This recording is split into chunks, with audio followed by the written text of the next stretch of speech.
Hello everyone, welcome to my political journalism news channel. The story for today is international sanctions have unleashed economic turmoil in Russia, with the country on the verge of defaulting on billions of dollars of foreign loans and an exodus of multinational companies. But how are they affecting ordinary Russians?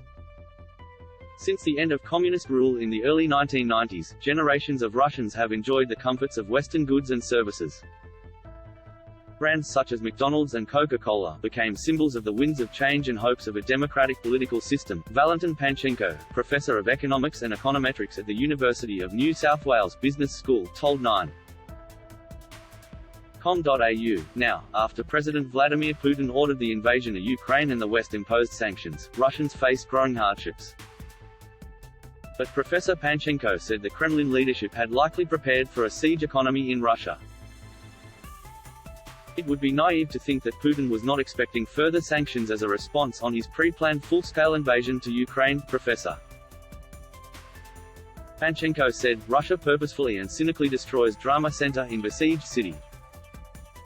Probably, the length of the war and the extent of the sanctions were miscalculated, but it is very likely that contingencies were made that will keep the economy afloat in the short term.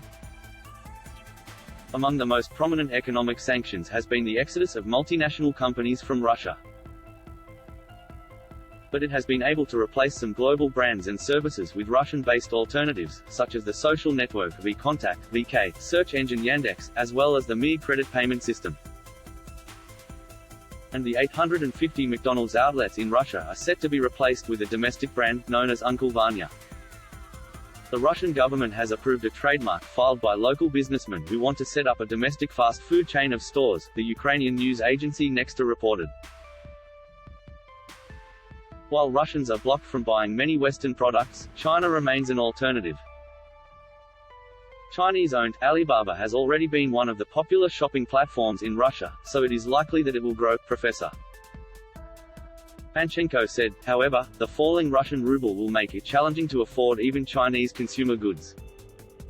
Despite Russians facing the prospect of rising unemployment, rising prices, interest rates above 20%, and disrupted supply chains, the Kremlin propaganda machine is well practiced in deflecting blame, Professor Panchenko said. The declining economy is then explained as an attempt of the West to suppress Russia.